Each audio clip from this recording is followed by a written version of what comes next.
If you were to walk through the quiet, terraced streets of East Birmingham, nothing would seem out of place. You would see rows of modest family homes, the occasional student rental with lights on in the window, and industrial units humming with the low drone of daily work.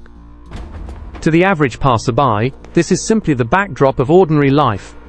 But appearances are often the most effective form of camouflage. Hidden in plain sight, woven into the very fabric of these neighborhoods, was a secret worth millions, a ghost empire built not on hard work or inheritance, but on a foundation of shadows. This wasn't just a few properties scattered across the city. It was a sophisticated, sprawling network valued at over 17 million. The portfolio included 59 separate addresses, ranging from 34 student houses in the bustling districts to unassuming industrial warehouses. It even included a popular public facility known as Rampage Fitness. On paper, it looked like a thriving property business run by savvy entrepreneurs. In reality, it was a colossal mechanism designed to wash the proceeds of the underworld, turning dirty cash into clean, untouchable assets. The genius of the operation lay in its bureaucratic complexity. The true owners never put their names on the deeds. Instead, they utilized a web of trusted associates and family members to act as figureheads, registering properties in names that would never trigger an automated red flag. In some postcodes, their influence was so pervasive that they had quietly acquired entire rows of houses, 5 or 6 consecutive doors on a single street, all owned by the same invisible hand. Tenants paid their rent on time, gym-goers paid their membership fees, and the industrial units operated on schedule. For years, the cash flow appeared legitimate, a perfect cycle of investment and return that baffled anyone who looked too closely. The reach of this network extended far beyond the Midlands. It stretched across the Irish Sea to the seaside town of Bangor in Northern Ireland. Here, the operation diversified, funneling cash through local businesses, including a restaurant tied to the family of the group's ringleader. This geographical spread was a calculated survival strategy, designed to fragment the financial trail and ensure that if one part of the empire fell, the rest would remain standing. For nearly a decade, no one asked the right questions. The illusion was nearly perfect. But beneath the surface of every brick, every renovation, and every mortgage payment lay a dark origin. The National Crime Agency would later reveal that this entire property portfolio was funded by the importation of high-purity glass, a contraband. The houses weren't just investments. They were physical storage units for wealth generated by one of the most lucrative trafficking pipelines into the UK. The empire was silent, stable, and seemingly secure, but as investigators would soon discover, even the most carefully constructed walls have cracks. And when you pull on a loose thread in a tapestry worth £17 million, the unraveling doesn't just expose a crime, it reveals a conspiracy. Every empire requires an architect, and in the sprawling urban landscape of East Birmingham, that figure was Amran Zeb Khan. To the local community, Khan was a ghost of presence, felt but rarely seen. He and his inner circle, specifically his trusted lieutenants Muhammad Ali and Sajid Hussain, operated with a disciplined silence that baffled local law enforcement. These men did not fit the stereotypical profile of reckless criminals who flaunt their gains with flashy cars or loud public displays. They were grey men, individuals who understood that the true power of their enterprise lay in anonymity. Their operation functioned less like a street gang and more like a multinational logistics firm. Khan acted as the CEO, with Ali and Hussain serving as his board of directors. They established deep connections with suppliers in Pakistan, utilized intricate networks of middlemen, and orchestrated movements of capital that left almost no physical trail. While their business was built on the importation of Class A contraband, their methodology was purely corporate. They utilized shell companies, falsified shipping manifests, and relied on a sophisticated hierarchy to insulate the leadership from the risks of the street. The challenge they faced was a classic problem of the underworld: volume. The revenue generated from their illicit imports was staggering. When the raw product imported in bulk was processed and broken down for distribution, its value skyrocketed. A single kilogram could generate hundreds of thousands in street-level revenue. But this created a dangerous surplus of physical cash, dirty money, that could not be deposited into a bank without triggering immediate alarms. The group needed a mechanism to sanitize these funds, to convert the volatile paper currency of the black market into stable, seizure-resistant assets. This is where the property market became their greatest ally. Real estate offered the perfect cover. It was high value, it appeared legitimate, and it generated its own clean rental income. To facilitate this transformation, the gang expanded their roster of specialists. They recruited men like Mohammed Ashraf Khan to handle the complex logistics of movement and storage. Crucially, they brought in Rajesh Patel, an administrator whose role was to provide the veneer of legality. Patel managed the paperwork, ensuring that every shipment and every purchase had a plausible paper trail, effectively burying the criminal origins of their wealth under mountains of bureaucratic documentation. Beneath this administrative layer were the ground operatives, men like Omar Isa and Imran Arif. Their role was to handle the physical product, taking the risks of collection and delivery so that the leadership remained untouched. By 2014, this network was a well-oiled machine. They had successfully layered their operation, with so many buffers from the suppliers abroad to the paperwork in Birmingham that they felt virtually untouchable. They had turned the chaotic trade of narcotics into a silent, systematic flow of wealth, cementing their status as the invisible landlords of the Midlands.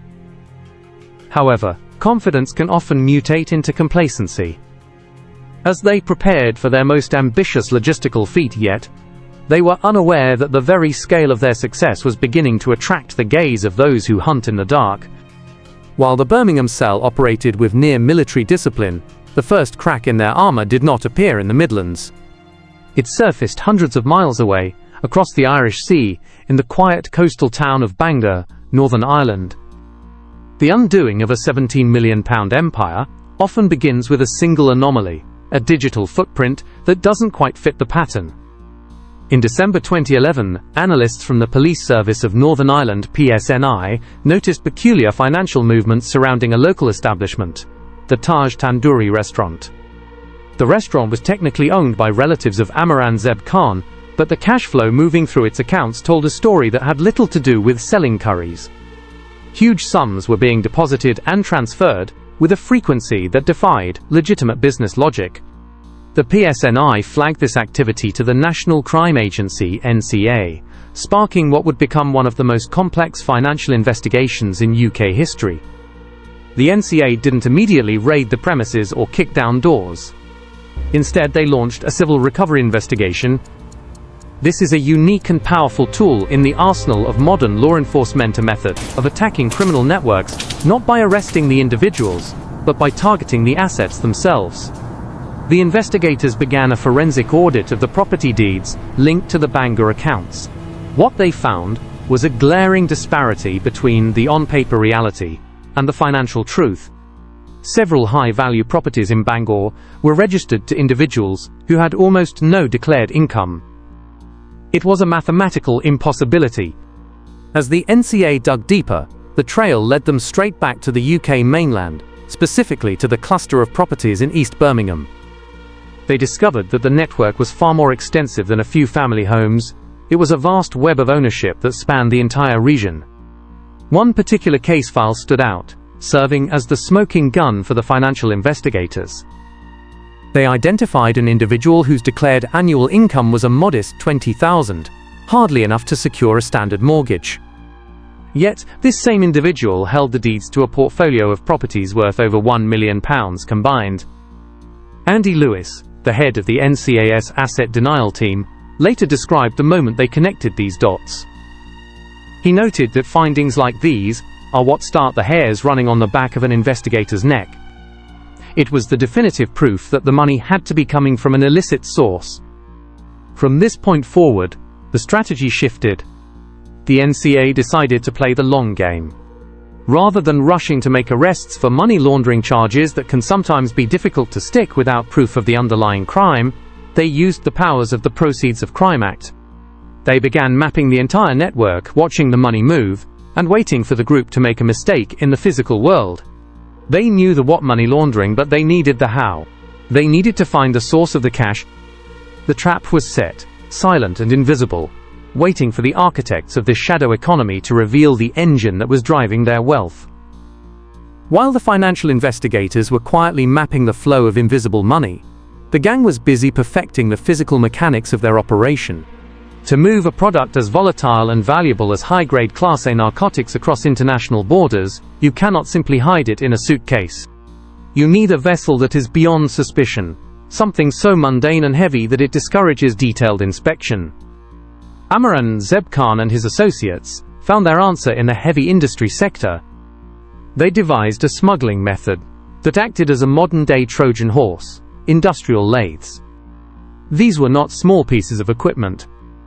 Each lathe was a massive cast-iron machine designed for shaping metal and weighing tons. Their sheer density made them a nightmare for customs officials to inspect. X-ray scanners often struggle to penetrate thick layers of solid steel, and physically dismantling such machinery requires specialist tools, hours of labor, and a reason to suspect foul play. It was a calculated logistical choice. The gang knew that in the high-volume world of international shipping, efficiency often trumps scrutiny. If the paperwork looked correct, and the cargo appeared consistent with the manifest, the container would likely pass through without a second glance. The route was meticulously planned. The shipments originated in Lahore, Pakistan, a hub of industrial activity that provided a plausible cover for exporting heavy machinery. From there, the containers were transported overland to the port of Karachi, where they were loaded onto massive freight vessels, bound for the UK. The destination was London Gateway, one of the busiest ports in the country. The journey took weeks, a slow crawl across the oceans that tested the nerves of those waiting in Birmingham. But the gang had done their homework. They had tested the waters, quite literally, to ensure their pipeline was secure. In February 2014, the first significant test of this system took place. A container arrived at London Gateway, carrying the industrial lathes. Hidden deep within the internal cavities of the machinery, wrapped in compression packages to minimize space and mask the scent, was a fortune in illicit product. The container was offloaded, processed, and cleared by customs. It slipped through the net entirely. To the authorities, it was just another delivery of manufacturing equipment. To the gang, it was proof that their method was foolproof. When that first shipment arrived safely at its destination in the West Midlands, the relief among the leadership must have been palpable. They had successfully navigated the most dangerous choke point in the global supply chain. The product from that single container was cut, distributed, and turned into millions of pounds of street-level revenue money that would soon find its way into the property market we discussed earlier. But success in the criminal world is a double-edged sword. It breeds arrogance. Convinced that they had outsmarted the Border Force and the National Crime Agency, the group didn't cash out. Instead, they doubled down. They believed they had found the perfect cover, unaware that the anomaly of their success was about to become the very thing that destroyed them. By the summer of 2014, the network's confidence had calcified into arrogance. Emboldened by the seamless entry of their February shipment, Amran Zeb Khan and his associates orchestrated a second, identical movement. The route was the same: Lahore to Karachi, then by sea to London Gateway. The cargo was the same: heavy industrial lathes, solid and imposing. But this time, the invisible shield of luck that had protected them finally shattered. Border Force officers, acting on intelligence and instinct, flagged the container for a secondary inspection. While the exterior paperwork appeared flawless, the physical reality of the machines told a different story. Anomalies in the X-ray density and the construction of the lathes raised immediate suspicions. When officers utilized specialized cutting equipment to breach the iron casing, they didn't find mechanical components. Instead, they uncovered a staggering haul: 165 kilograms of high-purity class, a contraband. The substance was 58 pure, a level of quality that, once diluted for street distribution, would have yielded over 2 million individual deals. The estimated street value sat at an eye-watering 19 million. In a standard operation, this would be the end of seizure, a press release, and a closed case. But the National Crime Agency saw an opportunity to decapitate the entire organization. They made a high-stakes tactical decision: they would not seize the cargo. Instead, they reassembled the lathes, meticulously welding the iron back together to hide any sign of interference. The container was then allowed to continue its journey, a poisoned chalice delivered straight to the heart of the conspiracy. Surveillance teams tracked the heavy goods vehicle as it rumbled toward an industrial unit in Sandwell, West Midlands. Hidden cameras and audio devices were already in place, turning the destination into a digital cage. When the delivery arrived, Omar Isa and Imran Arif, the ground operatives, are waiting. Unaware that every word and movement was being recorded, they began the arduous task of unloading the machinery, believing they were handling millions in untouchable profit. The footage captured during those hours would later become the cornerstone of the prosecution's case, linking the physical act of trafficking directly to the men who thought they were insulated by layers of bureaucracy. The trap had snapped shut, but the final blow would not land until 2017. After years of gathering financial records, connecting the dots between the Bangor properties and the Birmingham drug money, the authorities initiated coordinated raids across the West Midlands. Amran Zeb Khan was apprehended at his home on Cobb Road. His lieutenants, Ali and Hussein, were taken from their respective residences in similarly swift operations.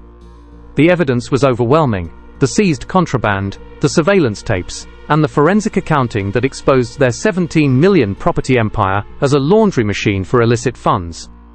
At Birmingham Crown Court, the empire was systematically dismantled. The jury was presented with a clear narrative. This was not a loose collection of opportunistic dealers, but a structured criminal enterprise running a logistics firm for the underworld. The sentences handed down were severe, reflecting the scale of the operation. Amran Zeb Khan, the architect, received 22 years. His partners Muhammad Ali and Sajid Hussain were also handed 22-year sentences. The rest of the network, including the logistics managers and the ground crew, received substantial terms, bringing the group's collective sentence to 139 years. The properties were seized, the assets frozen, and the network dissolved. The silent houses in East Birmingham and the storefronts in Northern Ireland were no longer secrets, but monuments to a failed ambition. It serves as a stark reminder that in the modern age of surveillance and forensic accounting, no empire built on shadows can stand forever.